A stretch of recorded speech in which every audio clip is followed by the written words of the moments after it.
State എക്സിക്യൂട്ടീവിൽ ഗവർണറെ പറ്റിയിട്ടാണ് നമ്മൾ ഇന്ന് പഠിക്കാനായിട്ട് പോകുന്നത്. സ്റ്റേറ്റ് എക്സിക്യൂട്ടീവ് എന്ന് പറയുമ്പോൾ ഗവർണറും മുഖ്യമന്ത്രിയും മന്ത്രിസഭയും അഡ്വക്കേറ്റ് ജനറലും കൂടെ ചേരുന്നതാണ് സ്റ്റേറ്റ് എക്സിക്യൂട്ടീവ്. ഭരണഘടനയുടെ 6ാമത്തെ ഭാഗത്ത് 153ാമത്തെ ആർട്ടിക്കിൾ മുതൽ 167ാമത്തെ ആർട്ടിക്കിൾ വരെയാണ് സ്റ്റേറ്റ് എക്സിക്യൂട്ടീവിനെ പറ്റി പ്രതിപാദിക്കുന്നത്. അതിൽ 153ാമത്തെ ആർട്ടിക്കിളിൽ സംസ്ഥാന ഗവർണറെ പറ്റി പ്രതിപാദിക്കുന്നു. സംസ്ഥാനത്തിന്റെ ഭരണഘടനാ തലവൻ, സംസ്ഥാന കാര്യനിർവഹണ വിഭാഗത്തിന്റെ തലവൻ, കേന്ദ്ര ഗവൺമെന്റിന്റെ സംസ്ഥാനത്തെ ഏജന്റ്, സംസ്ഥാനത്തിന്റെ നോമിനൽ എക്സിക്യൂട്ടീവ് ഹെഡ് എന്നെല്ലാം ചോദിച്ചാൽ ഉത്തരം സംസ്ഥാന ഗവർണർ എന്നാണ്. 1956 7ാം ഭരണഘടനാ ഭേദഗതിയിലൂടെ ഒരു ഗവർണർക്ക് ഒരേ സമയം ഒന്നിൽ കൂടുതൽ സംസ്ഥാനത്ത് ഗവർണർ സ്ഥാനം വഹിക്കാം എന്നുള്ള മാറ്റം കൊണ്ടുവരികയുണ്ടായി. കേന്ദ്രം നിയമിക്കുന്ന സംസ്ഥാന ഗവർണർ എന്ന ആശയം ഇന്ത്യ കടമെടുത്തിരിക്കുന്നത് കാനഡയിൽ നിന്നുമാണ്. ഇനി ഗവർണർ ആകുന്നതിനുള്ള യോഗ്യതകൾ എന്തെല്ലാമാണ്? ഇന്ത്യൻ പൗരനായിരിക്കണം, 35 വയസ്സ് പൂർത്തിയായിരിക്കണം. എങ്കിൽ ഗവർണറുടെ സാലറി 3,50,000 രൂപയാണ്.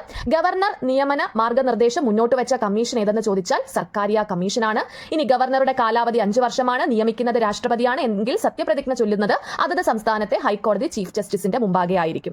രാജിക്കത്ത് നൽകുന്നത് രാഷ്ട്രപതിക്കാണ്. പുനർനിയമനത്തിന് അർഹതയുണ്ട്. പ്രോട്ടോകോൾ പ്രകാരം ഇന്ത്യയിൽ എത്രാമത്തെ സ്ഥാനമാണ് ഗവർണർ എന്ന് ചോദിച്ചാൽ 4ാമത്തെ സ്ഥാനമാണ്. ഇന്ത്യയിലെ ആദ്യ വനിതാ ഗവർണർ ആരായിരുന്നു? സരോജിനി നായിഡു ആയിരുന്നു ഉത്തർപ്രദേശിൽ.